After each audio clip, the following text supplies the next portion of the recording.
ہم نے آگے بڑھنا ہے، اس کے حضور عرض کرنا ہے۔ حضور نے ہمیں بتلایا، ہمارے پیارے رسول صلی اللہ تعالی علیہ وسلم نے بتلائی کہ جب انسان بہت زیادہ عاجزی کرتا ہے نا، بہت زیادہ عاجزی، تو پھر بھی اللہ مان جاتا ہے۔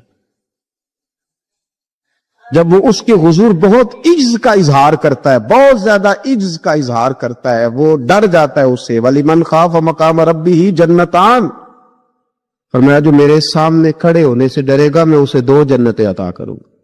نبی پاک صلی اللہ علیہ وسلم نے فرمایا، حضرت ابو ہریرہ رضی اللہ تعالیٰ عنہ راوی ہے، حضور فرماتے ایک شخص مرنے لگا، اپنے بچوں سے کہنے لگا کہ میں جب مر جاؤں تو مجھے جلا دینا، اور پھر میرے جلے ہوئے وجود کو پیس دینا، پھر مجھے ہوا میں اڑا دینا، پتر مجھے اڑا دینا، مجھے بڑا ڈر لگتا ہے، اگر رب نے مجھ سے حساب پوچھا تو میں قابل نہیں ہوں، اڑا دینا مجھے ہواؤں میں، اگر اس نے مجھ سے عذاب لیا تو حساب لیا تو بڑا سخت حساب لے گا۔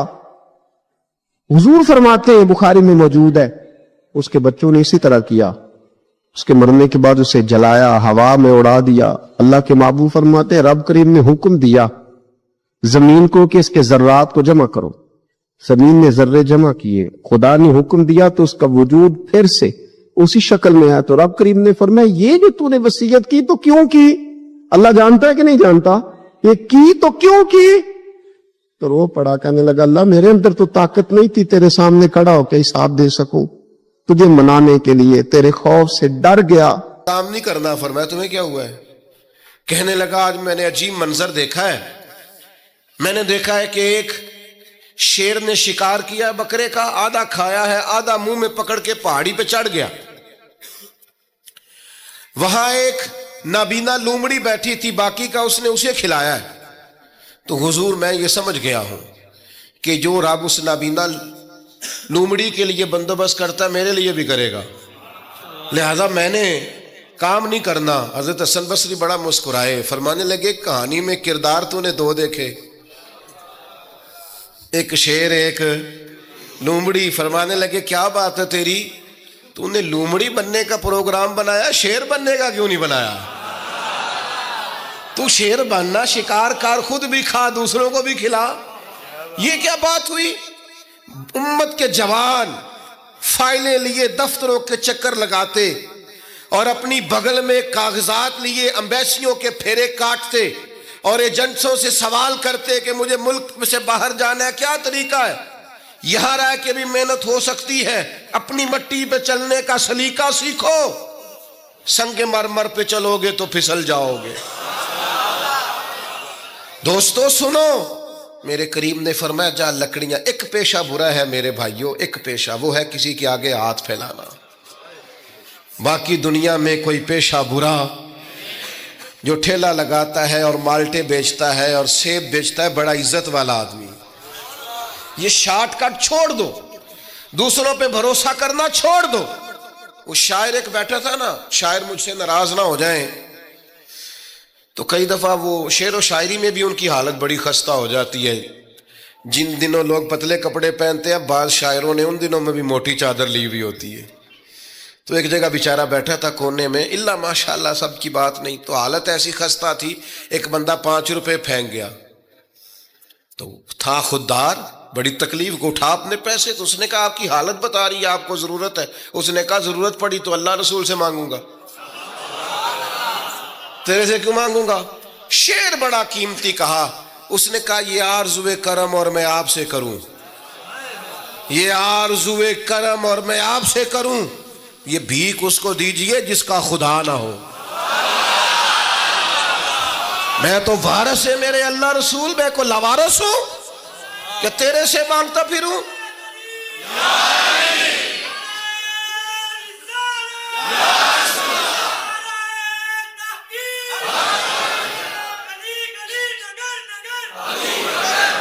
ماشاءاللہ ماشاءاللہ۔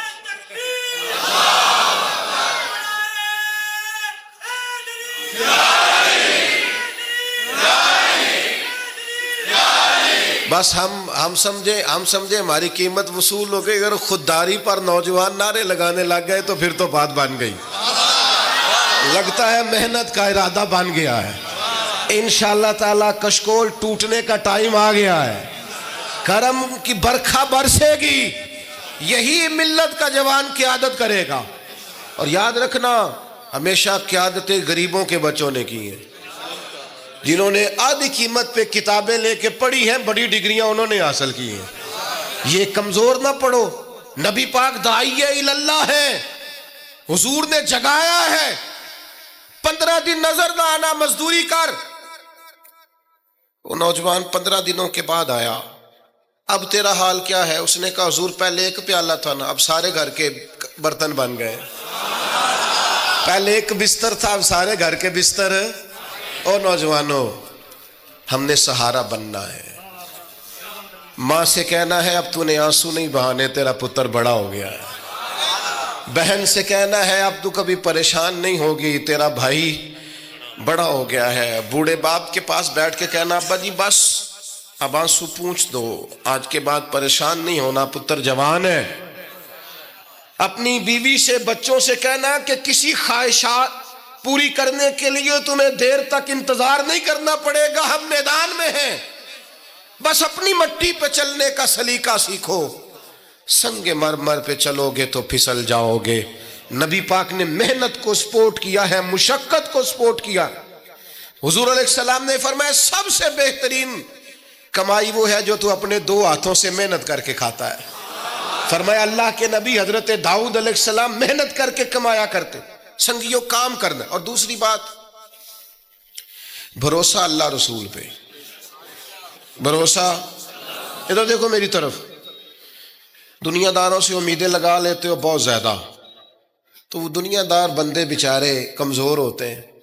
جی یہ الیکشن کے دن تھے، گزشتہ سے پیوستہ الیکشن جو گزرا ہے، تو میرا ایک پیار والا دوست بھی ایک ایم کے امیدوار کا بڑا ووٹر سپورٹر تھا۔ یہاں اس نے اس کا بیج فوٹو والا لگایا ہوا تھا۔ میں رات کو دیر سے جلسے سے لوٹ رہا تھا تو وہ کھڑا تھا باہر، اور اندر امیدوار صاحب تقریر کر رہے تھے۔ میں نے کہا ادھر آ، وہ آ گیا۔ میں نے کہا تو بڑا ووٹر سپورٹر ہے، جا تقریر سن جا کے، تیرا لیڈر تقریر کر رہا ہے تو باہر گھوم رہا ہے۔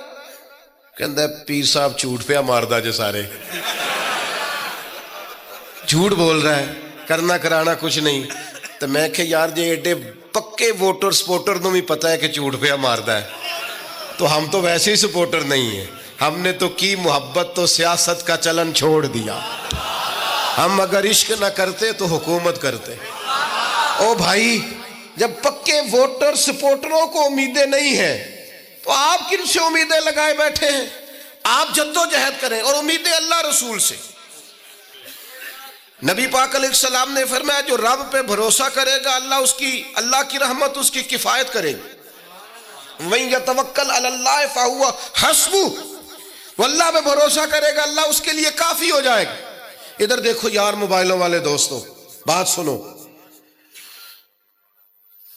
گھبراہٹ نہیں، ٹینشن نہیں، انزائٹی نہیں، ڈپریشن نہیں۔ مومن اور ڈپریشن، مومن اور انزائٹی، مومن اور ٹینشن، وہ جی مجھے پتہ نہیں مجھے کیا ہو رہا ہے، جی مجھے خوف آتا ہے۔ آپ کو خوف آتا ہے مومن ہو کے؟ آپ کو یہ کرونا کے دن تھے تو مجھے لے گئے ایک سرکاری ہاسپٹل میں، آپ کچھ یہاں بات کریں، لوگوں کو حوصلہ دیں، تو ایک ڈاکٹر صاحب مجھ سے کہنے لگے جی مجھے نہ تنگ جگہ بڑی گھٹن ہوتی ہے، تو موت سے بڑا ڈر آتا ہے، قبر تو بڑی تنگ ہوتی ہے۔ میں نے کہا ڈاکٹر صاحب کچھ بھی نہیں۔ کہنے لگے سانس ہی نہیں آتا، چاروں جانب سے بند ہے۔ تو میں نے کہا بچہ بھی تو ماں کے پیٹ میں سانس لیتا ہے نا۔ آپ نے تو سبحان اللہ کہا، وہ ڈاکٹر تھے، انہوں نے نہیں کہا۔ وہ کہنے لگی جو تے اماں لیندی صاحب، ہنستے نہیں جی، باتیں ہنسنے کو نہیں سنا رہا، میں فکری باتیں کر رہا ہوں۔ کہا وہ تو اماں آکسیجن لیتی ہے تو بچے کو جاتی ہے۔ تو میں نے کہا چلے ڈاکٹر صاحب وہ جو انڈے سے بچہ نکلتا ہے اس کے تو چارب جانو کوئی صورت نہیں ہوتی سانس کی۔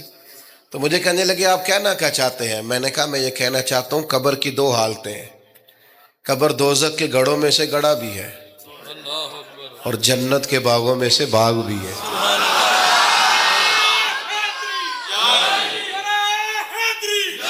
سنو یار، اللہ آپ کو خوش رکھے، ماشاءاللہ۔ سنیں جی سنیں، میں نے کہا اگر کسی کا یہ ذہن بن جائے کہ مرنے کے بعد میں نے باغ میں جانا ہے ایک منٹ کے لیے سوچو نا یار، یعنی ادھر قبر بند ہوئی تو نیچے باغ، اور باغ بھی معمولی نہیں، جنت کے باغوں میں سے باغ، اور باغ ایسا شاندار جس میں آنکھ کھلی تو پہلی زیارت ہی مدینے والے محبوب کی نصیب۔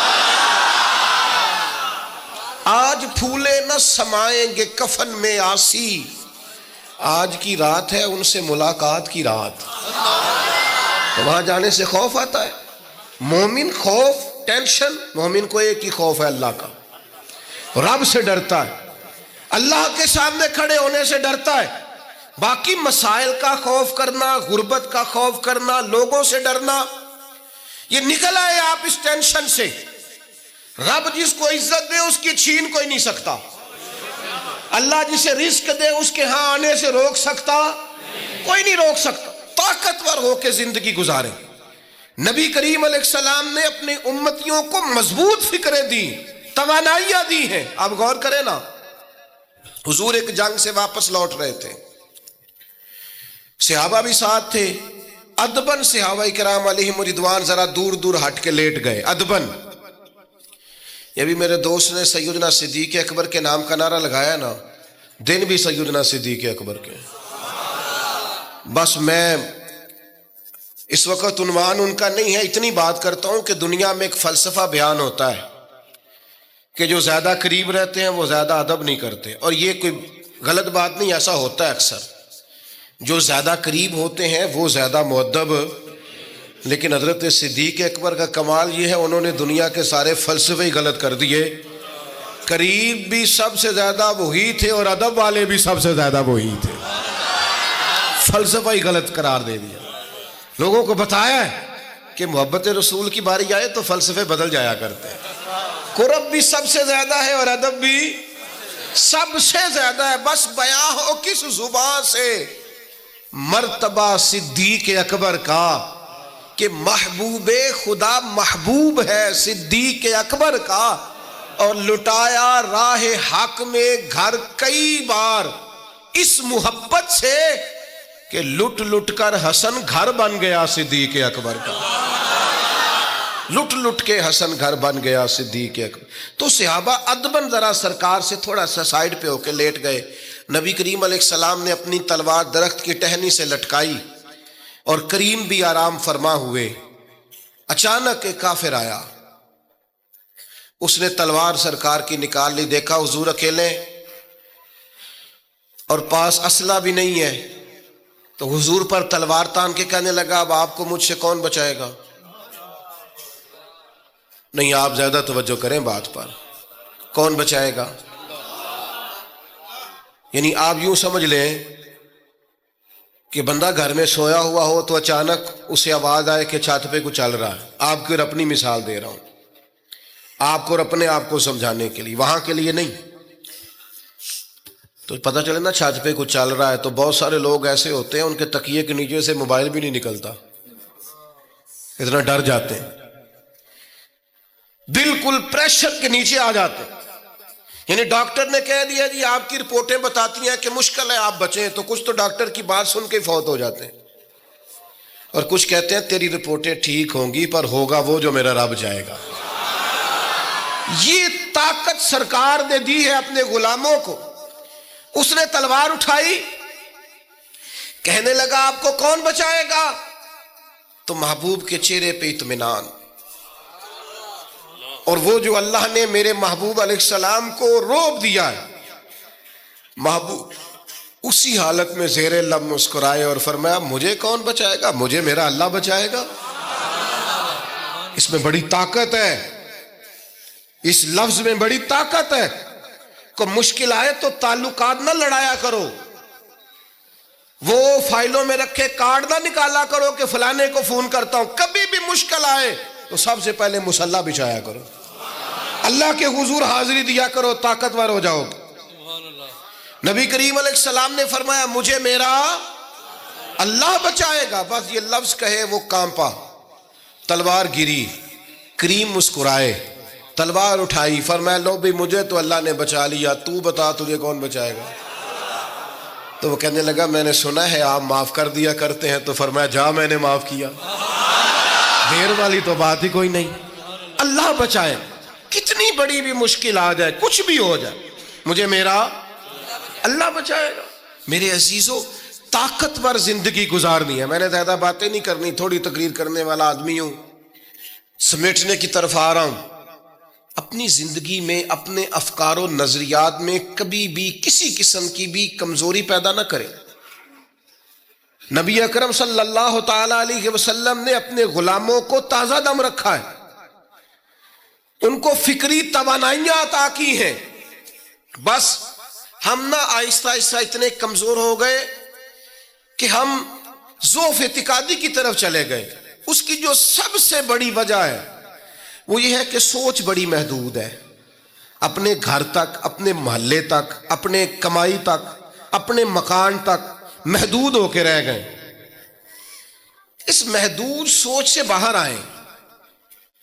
نبی کریم علیہ السلام نے فرمایا میں خلق کا رسول بن کے آیا ہوں, مخلوق کا رسول ہوں میں. یعنی نبی اکرم علیہ الصلوۃ والسلام کی امت دعوت میں تو سارے انسان شامل ہیں نا.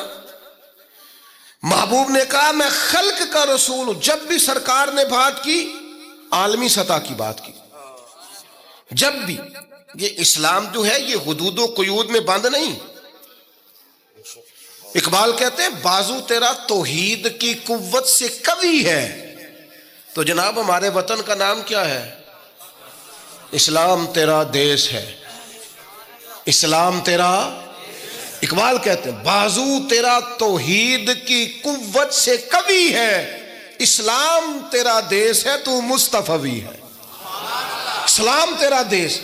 آپ کی سوچ بڑی ہونی چاہیے, وسیع سوچ. آپ کو پتہ ہے تجارت کو سرکار نے پسند کیا ہے. کیوں؟